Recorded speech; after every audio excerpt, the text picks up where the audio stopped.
Стариот поштар. Дали има некој што не ги сака старите поштари со долги мустаки? Кој ни носи писма? Поштарот.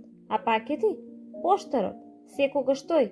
Не обзирајќи се на снег и мраз, тој чука на нашите порти и ни носи грстови со смеа и радост. Но веќе прилично остари и нашиот поштар. Утре ќе биде пензионер. Денес последен пат раздава писма и пакети. Децата од нашата улица го знаеа ова, та затоа кога го видува му се приближија и го обколија од сите страни. Дали е вистина дека веќе нема да ни носиш писма? Праша едно дете. Да, вистина е, тивко одговори поштарот.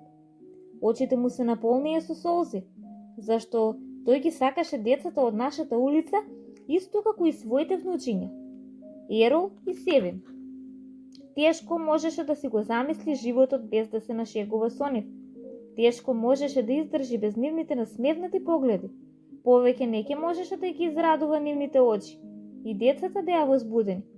Уште малку да пораснеме, рече Оркан, и ќе ти купиме веспа за да можеш пак да ни носиш писма и пакети. Поштарот се смее и секое дете се прости посебно. Поздравувајќи се со нив од очите му се одронија две крупни солзи.